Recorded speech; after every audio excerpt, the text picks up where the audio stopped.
বিগত কয়েকটা বছর ধরে পশ্চিমবঙ্গের বুকে রাজ্যের শিক্ষাক্ষেত্র, স্বাস্থ্য, একাধিক ক্ষেত্রে পরিকাঠামোগত একাধিক ত্রুটি বিচ্যুতির বারবার অভিযোগ উঠেছে।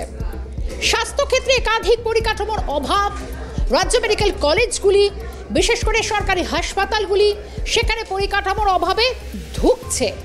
একাধিক ক্ষেত্রে পরিষেবার ক্ষেত্রে বহু বেনিয়মের অভিযোগও ওঠে।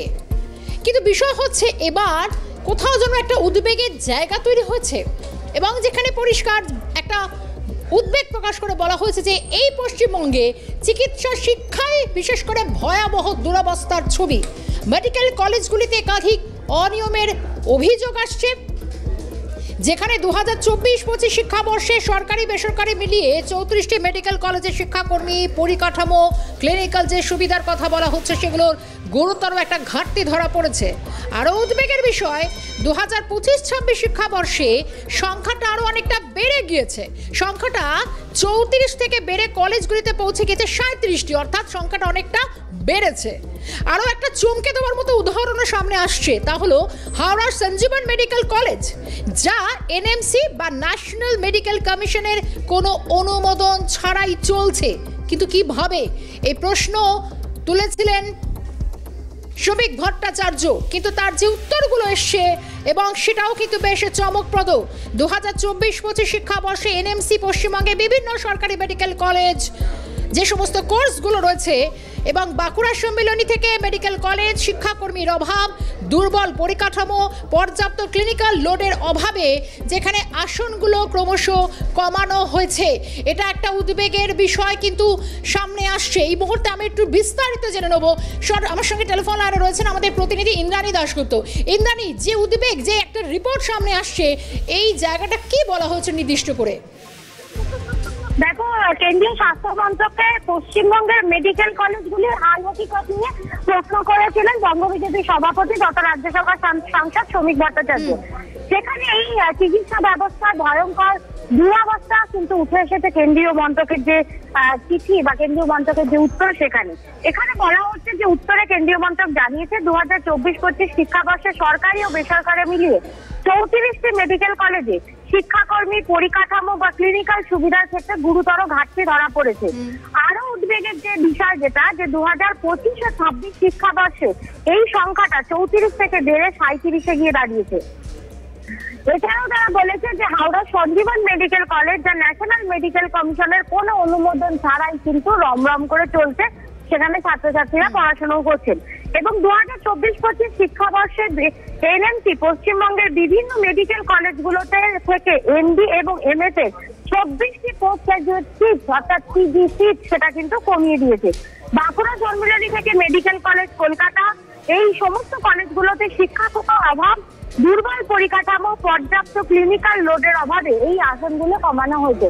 অর্থাৎ যে কথা এর আগে বারে বারে বলা হচ্ছিল যে পশ্চিমবঙ্গের শিক্ষা ব্যবস্থা নিয়ে বারে বারে প্রশ্ন উঠেছিল এবং নির্ভয়া কাদম্বিনী যে কাণ্ড ঘটেছিল, সেই কাদম্বিনী কাণ্ডের সময় যেভাবে সারা পশ্চিমবঙ্গের মেডিকেল ব্যবস্থা কি দুরবস্থা সেটা নিয়ে সরব হয়েছিল সমস্ত চিকিৎসক পড়ুয়ারা বা যে জুনিয়র এবং সিনিয়র ডাক্তাররা, তারই কিন্তু একটা প্রতিফলন দেখা গেল এই শ্রমিক ভট্টাচার্যের করা কোশ্চেনে কেন্দ্রীয় স্বাস্থ্য মন্ত্রক।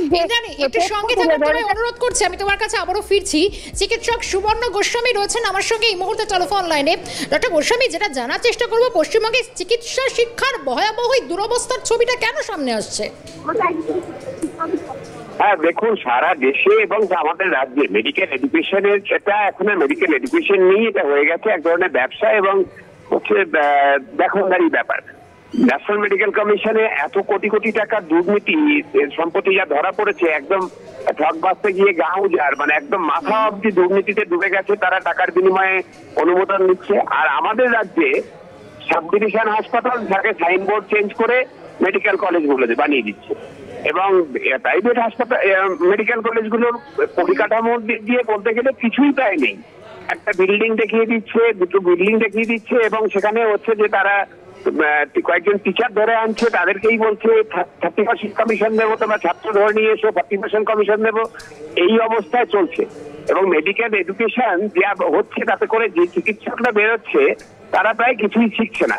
তার সাথে টোকাটুকি ইত্যাদি এই শাসক দলের মানে তদারকিতে গণটোকাটুকি তোলা দিয়ে পাশ ফেল যা হয়ে আছে, সম্প্রতি যারা চিকিৎসক হয়ে বেরোচ্ছেন তাদের যে গুণমান এই নিয়ে ঘোরতর সন্দেহ দেখা দিচ্ছে। আমরা যারা সরকারি সিস্টেমে দেখছি, যখন হচ্ছে যে নতুন ছেলেরা চাকরিতে ঢুকছে, তখন আমরা দেখছি প্রায় কিছুই শিখে আসেনি এবং নতুন করে তাদেরকে ট্রেনিং দিতে হচ্ছে, অ আ ক খ থেকে শেখাতে হচ্ছে মেডিকেল সায়েন্স।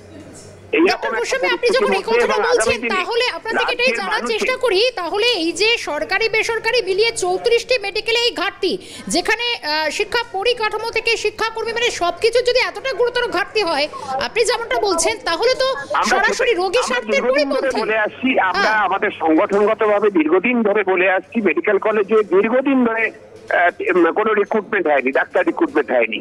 ওই যে সিনিয়র রেসিডেন্টদের দিয়েই হাসপাতালগুলো চালাচ্ছে সরকার, এবং দীর্ঘদিন ধরে অ্যাসিস্ট্যান্ট প্রফেসর, একদম যে মানে আরএমও অ্যাসিস্ট্যান্ট প্রফেসর এই পদগুলোতে নিয়োগ নেই। ফলে হচ্ছে যে পুরোটাই ওই সিনিয়র রেসিডেন্টদের দিয়ে চালাচ্ছে, বন্ডেড ডাক্তারদের দিয়ে চালাচ্ছে সরকার।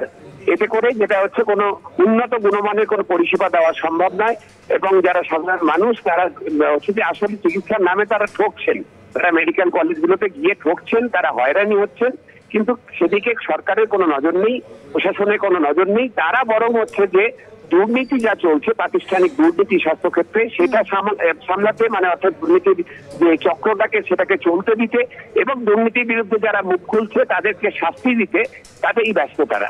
পরিকাঠামো উন্নয়নের দিকে, মানব সম্পদ উন্নয়নের দিকে কোনো নজর নেই সরকারের। অনেক ধন্যবাদ জানাবো ডক্টর গোস্বামী। আমাদের সঙ্গে ছিলেন চিকিৎসক সুবর্ণ গোস্বামী, আমরা তার সঙ্গে কথা বলছিলাম। ইন্দ্রাণীও রয়েছেন আমাদের সঙ্গে। ইন্দ্রাণীকে সঙ্গে রেখে আমি চিকিৎসক সজল বিশ্বাসের একটা বক্তব্য আমরা পেয়েছি এই প্রসঙ্গে, অর্থাৎ চিকিৎসা পরিকাঠামোর ক্ষেত্রে এই দুরবস্থা কোন দিকে ঠেলে নিয়ে যাচ্ছে, একেবারে যা সরাসরি রোগীর স্বার্থের পরিপন্থী হতে পারে। শুনবো বক্তব্য। সম্মেলনী থেকে শুরু করে কলকাতারও বিভিন্ন মেডিকেল কলেজ, সেখানে 26টা পোস্ট গ্রাজুয়েশন আসন অর্থাৎ MDMS এর আসন সেখানে কিন্তু কমিয়ে ছাঁটাই করে দিল প্র্যাকটিক্যালি, যেটা বলা যায়।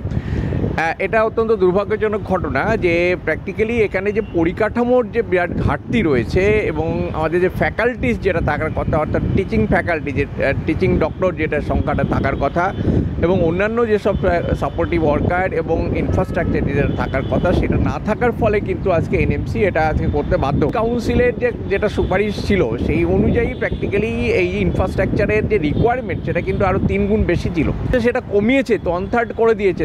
সেই রিকোয়ারমেন্টটা সেটাও আজকে ফুলফিল করতে পারছে না। তার মানে মেডিকেল শিক্ষার মানটা আজকে কতটা ডাইলুটেড হয়ে যাচ্ছে, যেখানে আজকে টিচার নেই, মেডিকেল টিচার নেই, ডাক্তার নেই, অন্যান্য প্যারামেডিক্যালস নেই, ইনফ্রাস্ট্রাকচার নেই, সেখানে ডাক্তার তৈরি হচ্ছে, যেটা আদতে কিন্তু সাধারণ মানুষের স্বাস্থ্যের উপর একটা মারাত্মক একটা ভয়ঙ্কর প্রভাব কিন্তু ফেলছে। কলেজ খোলা হচ্ছে, যার পরিণতি, যেখানে কোনো পরিকাঠামো নেই, যেখানে কোনো টিচার নেই, ফ্যাকাল্টিস নেই, আজকে তার পরিণতি কিন্তু অত্যন্ত নিম্নমানের চিকিৎসক কিন্তু আজকে গোটা দেশ ছেয়ে যাবে।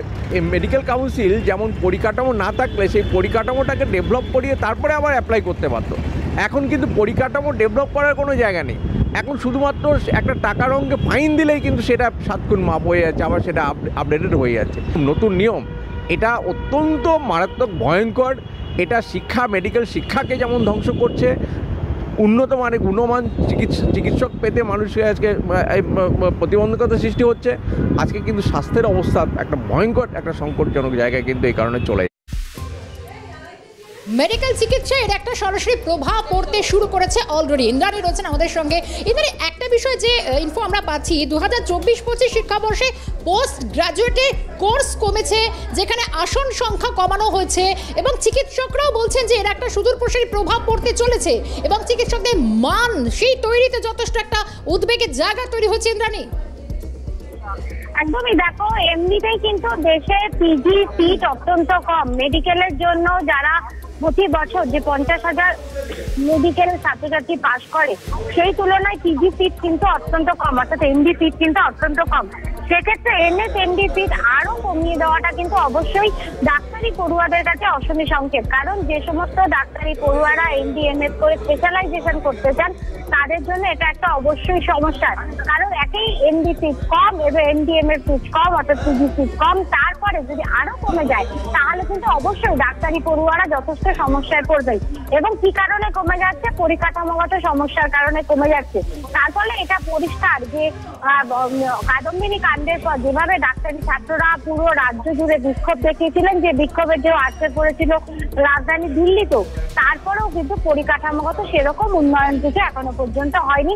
সুপ্রিম কোর্টের একাধিক নির্দেশ কার্যকর করা হয়েছে, রাজ্য সরকার বারে বারে বলেছেন সুপ্রিম কোর্টে, কিন্তু সেইভাবে ডাক্তারি পরিকাঠামোয় কতটা সেটা কার্যকর হয়েছে তাই নিয়ে কিন্তু অবশ্যই প্রশ্ন রয়েছে। ধন্যবাদ ইন্দ্রাণী।